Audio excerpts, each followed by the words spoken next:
What up, world? Welcome to another Patreon exclusive edition of the Blunt Talk Sports Podcast. I call this episode NFL Low-Key Big News Super Bowl Week Edition. I thank you guys, as always, like, share, and subscribe. It helps the channel. You can check the show out, obviously, on Patreon, YouTube, Spotify, Apple Podcasts, Substack, Trovo, and as well as on Podbean.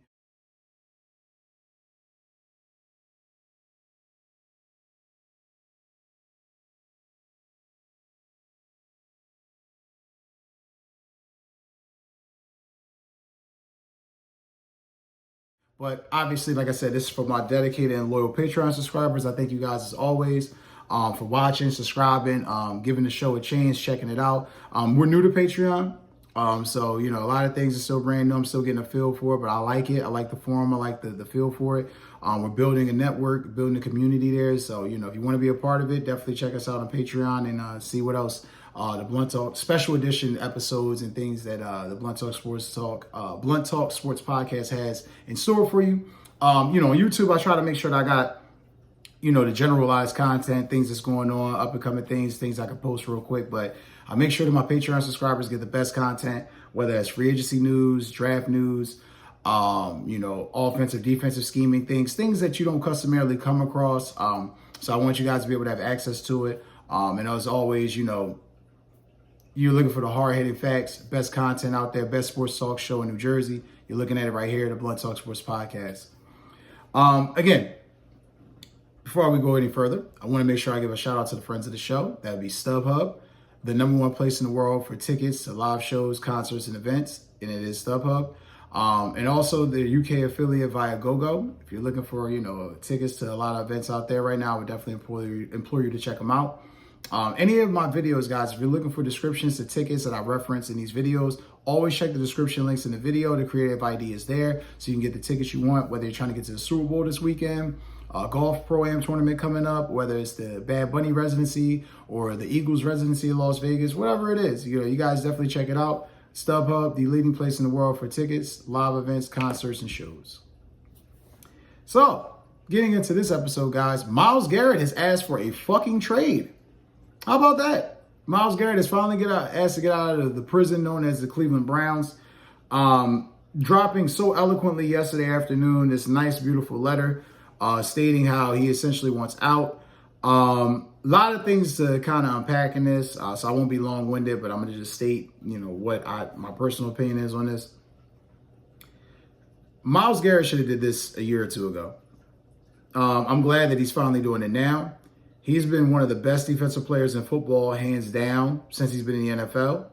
This team has not put anything really substantial around him to win. They have had 2 winning seasons since he's been there. I completely understand exactly what Myles Garrett is doing. By, you know, the timing of all this is a little peculiar, but I think I know why. But nonetheless, I think that this was a great idea. This was smart for him to do now. You've given it 7-8 years. You've done everything you can. That organization is incompetent. Jimmy Haslam, the owner, is incompetent. I'm not going to knock Andrew Berry too much because, you know, I know Andrew Berry's there, but he was a part of that Deshaun Watson deal. He has to wear culpability in that. They fucked up. They fucked up. And now you got a great player, you know, and Cleveland Browns fans understand. They're not mad at him for wanting to go. This team is fucking horrendous. And they make bad decisions. So it only compounds why he wants to leave. So definitely got that out the way. We understand why. Now, being that we got that out the way, the major question is, who the fuck is going to go after Myles Garrett? Now, I got some reporting from per Albert Breer of SI.com and per The Athletic, a lot of different names and teams. Some of these teams we've heard before. Some of these teams are new that I think are going to be new to the pot and definitely going to kick the tires on a Myles Garrett trade. List goes as follows. Texans, if you're talking about AFC teams, Texans, Bills, that's essentially it. If you're talking about AFC teams, primarily NFC teams, because it seems like that's where they're going to trade them. You got the Rams, Commanders, Lions, Packers. Albert Breer threw out there possibly the Dallas Cowboys. I don't know how that's possible with their cap situation, but being that they need energy and they need to make a splash, it's probably a good chance that they're going to do that. So we'll see. But nonetheless, The Vikings, the Buccaneers, the Falcons, 49ers, and Cardinals definitely were teams that were mentioned and referenced. But more importantly, Philadelphia Eagles. This to me has Philadelphia Eagles written all over it. You make the move for Howie. If you're Howie Roseman, you make the move for Myles Garrett. You make the move and you get a guy that can definitely step in and play and do exactly what he needs to do. Off the edge, can command that attention, could force the one-on-one matchups that you want, that'll play right into the style that Vic Fangio wants to do. Do I think it'll happen? Probably not. If I had my betting guess would be the Washington Commanders would probably be the one to make the move because they desperately need him. Not that Philadelphia doesn't, not that Detroit doesn't, or even the Falcons don't, but I just feel like Washington or Green Bay, those are the two dark horse teams. I definitely can't throw Detroit out there, but Washington and Green Bay are the two dark horse teams, in my personal opinion, who are going to definitely make the biggest pushes for Myles Garrett. And again, rightfully so. He's, again, 30 years old, best defensive player in the league, which has me thinking, too, what about Max Crosby? Because we all know Max Crosby has flirted out there that, he's definitely, tired of the losing and wants something different and wants to try something different.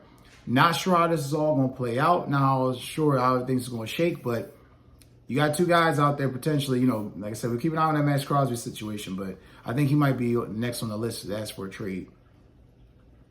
This next topic I want to get into was something per Mike Florio from Pro Football Talk.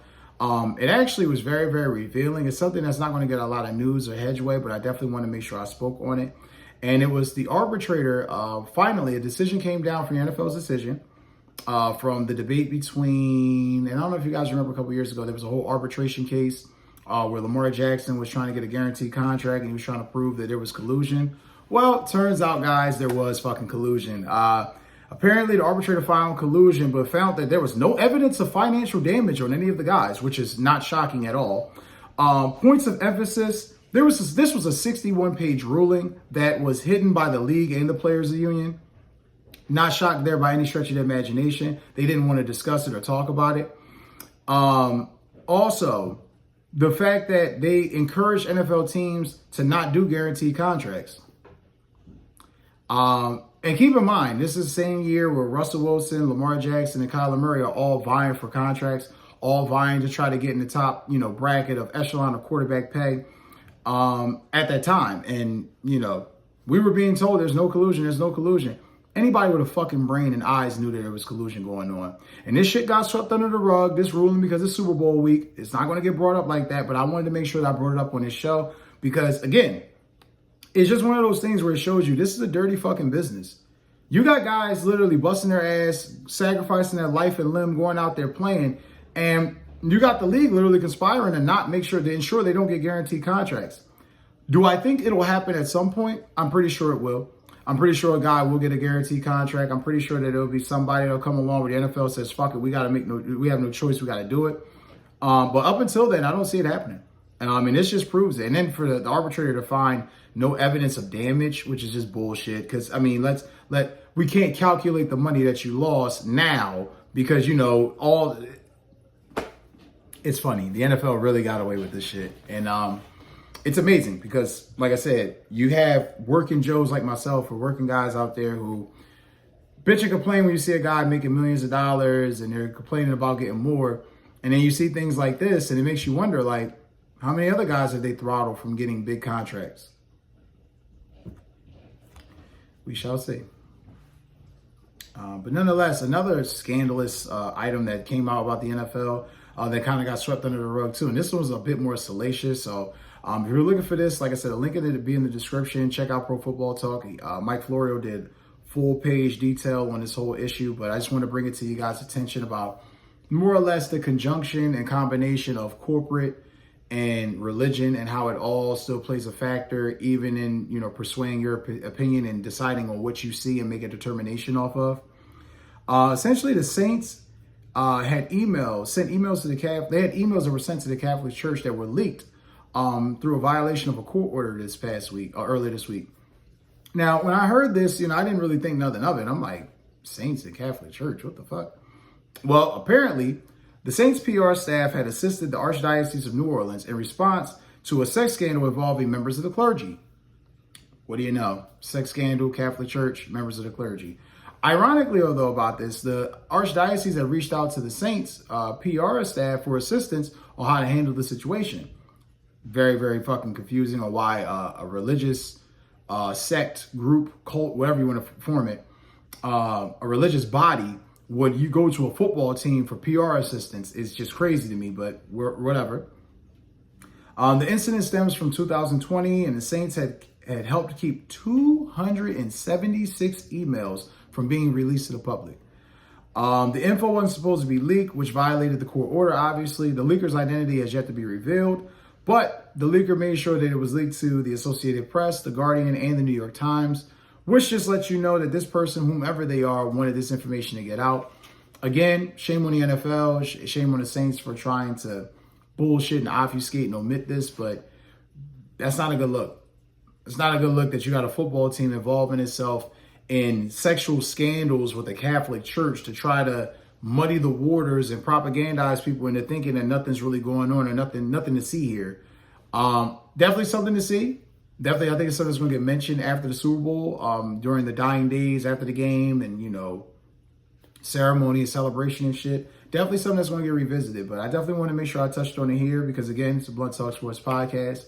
We delivering it hard-hitting and honest, and this is just fucked up. This is just fucked up on the Saints' part, and definitely got some questions to answer. This next segment, guys, I want to get into was on one of our most beloved quarterbacks within the past decade. Was an MVP candidate, made the Super Bowl. You guys might know him by the name of Cam Newton. Cam Newton had made some comments that I'm not gonna lie, rubbed me wrong. I understood exactly to the T what he was saying. I just didn't agree with it. And it was essentially his comments that he was asked on First Take about what is more important, winning an MVP or winning a Super Bowl. And, there's people that made jokes about the business decision he made in Super Bowl 50, not diving on the ball and, things of that nature. And I'm not going to go into the slander and him not diving on the ball or, business decision. I'm just going to go on the facts of what it is. That's some selfish shit to say. And he stated, in the video that, this could be taken as selfish. I understand, but I'm just speaking from my perspective. This is why Cam didn't win anything. Yeah, he won an MVP. Yeah, he won an NFC Championship game. But you notice the rushing records again, the rushing touchdown records are going to be broken. You notice guys are on the path to do that. You notice guys are on the path to kind of change how even he played the position. I mean, look at it, guys. The Final Four, Josh Allen played like that. Jalen Hurts played like that. Patrick Mahomes, not necessarily, but mobile, can make the improvisation. Excuse me, I was, fucking up on my words there. He can make improv and then, do a great play, make a great play out of, nothing, turn chicken shit into chicken salad. You guys know what I'm saying. The point being, though, I really was thrown off by these comments because would you have said this had you won? I get it that you won MVP in 2015 and that you were 15-1 and you were the most dominant player in the league and you were taking the league by storm, but that's one-hit wonder shit. We got Lamar Jackson in the league right now with 4 MVPs. And he's smaller and less built physically in stature than Cam Newton. Cam Newton, with all his traits and attributes, should have been one of the top 3 quarterbacks of all time. And he didn't end up that way because he didn't throw the ball accurately. He wasn't that good of a quarterback throwing deep. His inconsistency throwing the ball was well known. Pocket presence at times was very inconsistent. And I just find this very funny that now, the MVP matters more than the Super Bowl because I don't think Dan Marino feels that way. I don't think there's a lot of guys that won trophies opposite of the Super Bowl that feel the way Cam feels. But I expect Cam to feel that way because, let's be honest, Cam's killing it with his podcast. Cam's killing it with getting on First Take. No hate in my blood there. That brother's doing it. But that being said, it speaks volumes as to why maybe those Carolina teams didn't win. When you have an operative Miranda like that, when your thought process is like that, who the fuck is galvanized behind that? This nigga's worried about winning MVPs. We're trying to win a Super Bowl. He's worried about winning MVPs. The disconnect is real. So a little thrown off by that. And I like the the little dig Jalen Hurts had back at him when they sat down and talked, and he talked about him getting back to Super Bowl and the opportunity for Jalen to rewrite this moment. And, Jalen basically stating he felt them, but except the crying part. I loved it. I loved it because, it just shows the balance in the emotional, temperamental, and the steadfast, stoic approach. Definitely different dichotomies, but I definitely didn't like what Cam said, and it definitely rubbed me wrong. And it speaks volumes as to why he didn't reach the heights that he should have reached in Carolina, and why those teams were limited, after, certain guys left. Going a bit further, another article from Pro Football Talk via Mike Florio. He's killing it as always. I want to give credit first to the Baltimore Banner because they were the first ones to kind of put this story out there. Justin Tucker. Looking real Deshaun Watson-ish right now. Allegations of improper conduct during massage therapy sessions has popped back up. Now, this was a rumor that kind of popped up a year ago. Didn't really know what to think of it or say because, it's a fucking field goal kicker. And most people, but being he's one of the most known and famous field goal kickers, it was news, but people kind of just, whatever. Well, more shit's popped up. And now, Tucker's obviously denying the claims. There's been some tweets and some Reddit posts that have subsurfaced stating, what some of the things that he was into and he liked. Because, guys, I'm on my road to monetization, and I definitely am happy with how the show is growing. I cannot post here what visibly was said in the post as I would usually do. But if you like, definitely check the description. The link will be in the video. You can definitely check it out there. Definitely some crazy shit. You'll definitely be excited when you see that, and it might throw you off when you see it. I think right now for Justin Tucker, the best thing for him would be a quick settlement that could cut short an NFL investigation, because that being said, the NFL basically saying they're looking into it. He's got 6 different accusers. Seems like the statute of limitations may have worn off on it. Who knows? That being said, not a good look for Justin Tucker right now. Might be in his best interest to try to get rid of this lawsuit. Try to get rid of this issue as soon as possible. Do a settlement, do a payout, buyout, whatever he needs to do, because there's more stories coming out, and it's just going to get muddy the waters for him. It's just going to get worse. So it's definitely going to figure something out. But definitely want to give a credit to the Baltimore Banner for dropping this article. Shout out to Mike Florio from Pro Football Talk for releasing this and staying on it. And as more information comes out, guys, I'll definitely keep you posted and abreast of what's going on. As we go further, we're looking at the Jets hiring Steve Wilks as defensive coordinator. I got to give the Jets credit because I really realized what Aaron Glenn did. He hired a very diverse staff, predominantly black staff, but very diverse staff nonetheless. Some of the notable names outside of Steve Wilks, who will be now the Jets defensive coordinator, which I think is a huge plus for this team. You have Tanner Ergstrand, who is going to be the offensive coordinator. Don't really know much about him. I'll do some more research on that and fill you in on a later episode. Special teams coordinator Chris Banjo, coming from the Broncos. You have passing game coordinator Scott Turner, the son of Norv Turner, left the Raiders to take this job. Quarterbacks coach Charles London. Former NFL wide receiver and current wide receivers coach Sean Jefferson, used to play for the Patriots. Offensive line coach Steve Hayden, former tight end, used to play for the Browns and the Cardinals. Chris Harris is going to be the defensive backs coach, not the Chris Harris you're thinking of. D-line coach Eric Washington, and linebackers coach name we have not heard in eons, Aaron Curry, former linebacker out of Wake Forest, is going to be the linebackers coach. So looks like Aaron Glenn has his staff ready in New York. Jets are going to start with, a breath of fresh air, new lease on life, and try to attack this dire situation of not making the playoffs in the past 14 or 15 years, which has just been, obviously, I think the longest drought right now in pro, U.S. sports. So got a lot of work to do, but as he said, they're the freaking New York Jets, so we shall see. Going over to their cohorts, their stadium mates, the Giants, and their general manager, Joe Shane, who is still licking his wounds after the horrendous offseason and season that this team has had, made comments this past week stating that the cupboard is not bare offensively, and that they have guys of the likes of Malik Neighbors and Theo Johnson and Tyrone Tracy, and they just need to make sure they add the right pieces around it and continue to improve.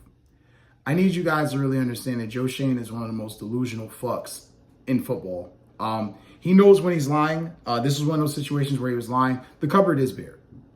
The cupboard is very bare. Outside of Malik Neighbors, who gave you, again, great historic rookie season, 109 receptions, 1,204 yards and 7 touchdowns. Great year for Malik Neighbors. Great year. Outside of that, Theo Johnson, I don't know how you could be happy about 29 receptions, 331 yards, and 1 touchdown and say promise. Tyrone Tracy, I liked what I saw from him. You know, he had 192 carries in the season, 839 yards, 5 touchdowns. Him and Malik Neighbors are the only guys that you could have possibly have referenced. You know, throwing Theo Johnson out there, I think was just one of the names he thought of, but there's no fucking way you could sell me that the cupboard is not bare. You average 16 to 17 points a fucking game. The cupboard's bare. You don't have any offense. You can't even win in your division scoring like that. So more bullshit from Joe Shane, more rhetoric to try to keep the fan base subdued. He knows he has to hit on this draft and he has to hit on free agency, because if he does not, he will be fired. You fucked up with Saquon, well documented and known. You fucked up with Xavier McKinney. You made this big master trade for Brian Burns. You kept Daniel Jones when you could have got rid of him. You didn't help get the offensive line better. And oh, by the way, there's no fucking skill position players outside of Malik Neighbors. But in his mind, the cupboard isn't bare. Anyway, going into next, another weak-ass franchise, the Tennessee Titans and their head coach, Brian Callahan, who wants to prove to owner Amy Adams Strunk that she is right for believing in him and trusting him and making him the head coach. Make no mistake about this, guys. This team is one of the most dysfunctional franchises in the NFL. They're starting to get that I don't know what the fuck we're doing vibes to them. You'll see here on the chart, and pardon the footage is a little grainy. You've seen it off my projector. Look at the hirings and firings that they've made within the past 4 years. What in that instills confidence? What in that makes you believe that Brian Callahan is going to turn the job around and the guys that's there now is going to help turn the job? I don't. I strongly believe that Brian Callahan's out the door. I mean, let's be honest. Who's the quarterback? Will Levis was the quarterback, and that was one of the reasons you were one of the worst teams, the worst team in football last year. So who's the quarterback? This team has so many holes to fix. I mean, you got the first pick in the draft. You need a quarterback. You need a wide receiver. You need another running back. You need a tight end. They don't have shit.